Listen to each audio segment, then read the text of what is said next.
Welcome back to the Cell and Molecular Biology course. In previous video, we saw the structure of DNA.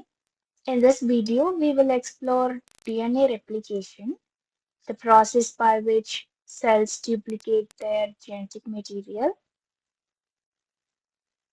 It's essential for growth, repair, and reproduction in all living organisms. So, why is replication important? DNA replication is vital for life. Every time a cell divides, it must pass on an exact copy of its DNA to ensure the next generation of cells functions correctly. So, without the process of replication, life wouldn't be possible. When and where does replication occur? Replication happens during the S phase of the cell cycle. In the illustration, you can see the interphase and mitotic phase of the cell cycle. Interphase is divided into G1 phase and then synthesis phase and G2 phase, which is followed by mitotic phase.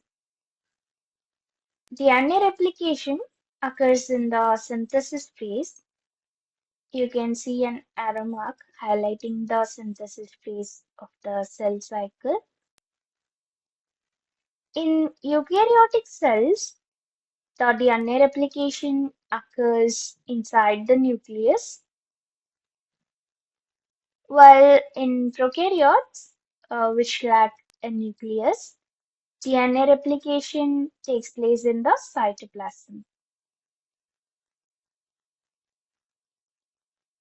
Now let's see the structure of DNA. To understand replication, we must first understand the DNA structure. DNA is a double helix composed of repeating units called nucleotides. Each nucleotide consists of a sugar, a phosphate, and a nitrogenous base. These bases pair in a very specific way, that is, adenine pairs with thymine and cytosine pairs with guanine, which ensures the accurate replication. In the illustration, you can see the sugar phosphate backbone and then the nitrogenous bases in the double helix structure. About the structure of DNA, we have seen clearly in the previous video. Now let's see the key enzymes in DNA replication. Several enzymes work together to replicate the DNA. Helicase unwinds the double helix, opening up the DNA strands, and then the primase lays down the RNA primers that guide DNA polymerase, which is an enzyme that adds complementary nucleotides to the growing strand. And finally, ligase seals the fragments of the lagging strand into a continuous strand.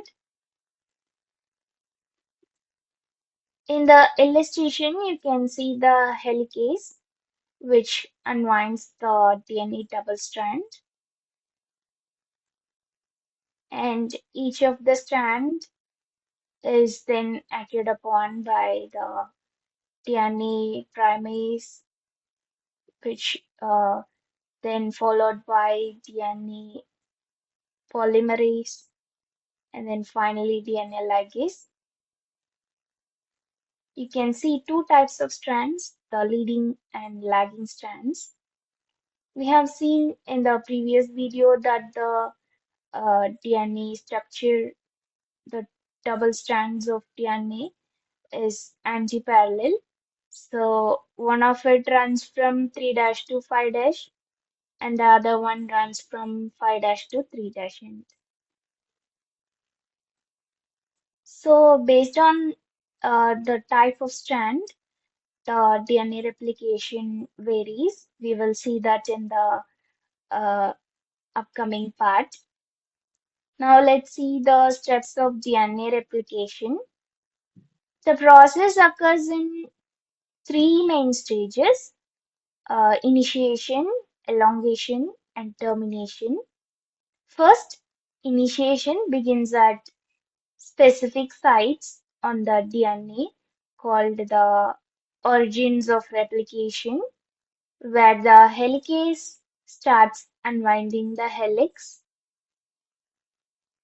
And during elongation, DNA polymerase builds the new strand by adding the nucleotides. In the final step, which is the termination, the replication process concludes, that is, resulting in two identical DNA molecules.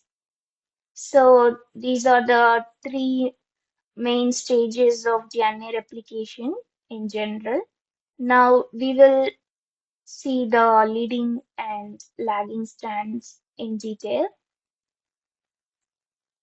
As we have seen earlier, we have seen the two strands of DNA are antiparallel.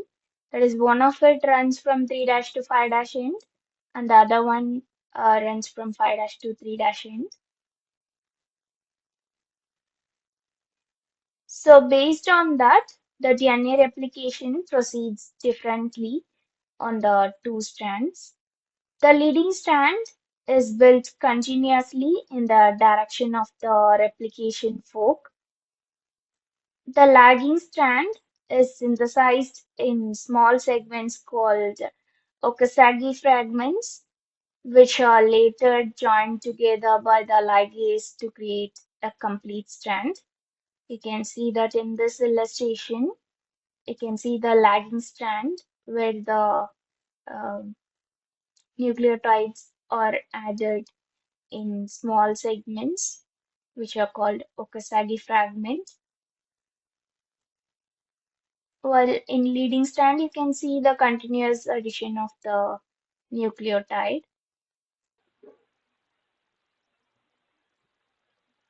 This is because the DNA polymerase adds nucleotides to the 3' end of the growing strand, which means the leading strand is synthesized in the 5' to 3' direction.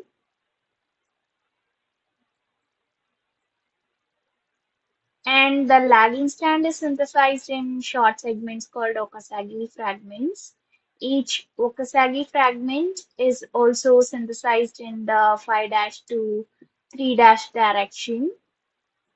Later, the fragments are joined together by DNA ligase to form a continuous lagging strand.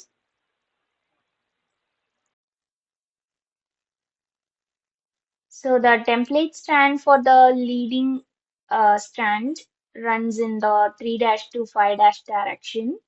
You can see in the illustration the template strand which runs in the 3' to 5' direction, and the strand which is produced is continuous. So based on this, the newly synthesized strand is produced in different ways. That is, one of it is continuously produced, and the other is produced in small fragments called Okazaki fragments. The strand which is produced in small fragments is known as a lagging strand, while the continuous one is called the leading strand. Hope it is now clear how the leading and lagging strands are formed.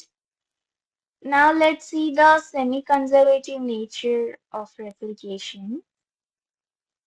About this semi-conservative nature and how it is discovered that the DNA is semi-conservative, we have seen in the I guess it's the second video of this course. In that, we have seen missile style experiment in which they have found that DNA replication is known as semi-conservative. This means that each new DNA molecule consists of one original strand and one newly synthesized strand. This mechanism preserves the genetic information and it also minimizes replication error.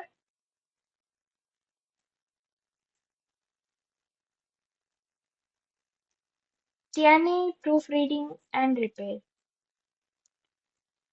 DNA polymerase not only adds the nucleotides but also checks for any mistakes. If it inserts the wrong base, it can remove it and insert the correct one.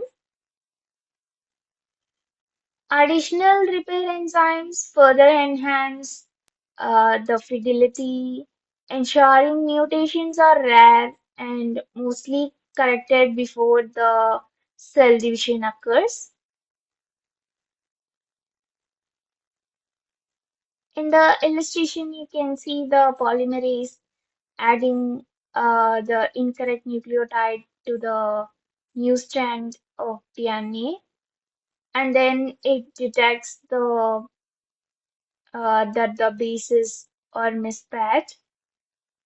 Then the polymerase uses its 3' to 5' exonuclease activity to remove the incorrect nucleotide. So this is how the DNA proofreading and repair occurs. This occurs before the cell division so that the DNA is properly transferred to the newly formed daughter cells.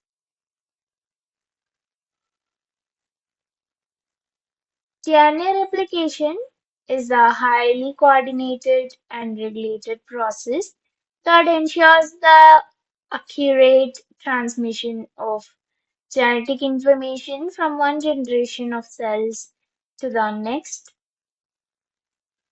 So, this process is fundamental to life, growth, and heredity. By understanding how it works, we can better understand genetic diseases, cancer, and advances in biotechnology. With that, I hope it's clear about DNA replication. In the next video, we will see the central dogma of life, that is, from the DNA, how the RNA is transcribed, and then from RNA, how the proteins are translated. Thank you for watching. See you in the next video.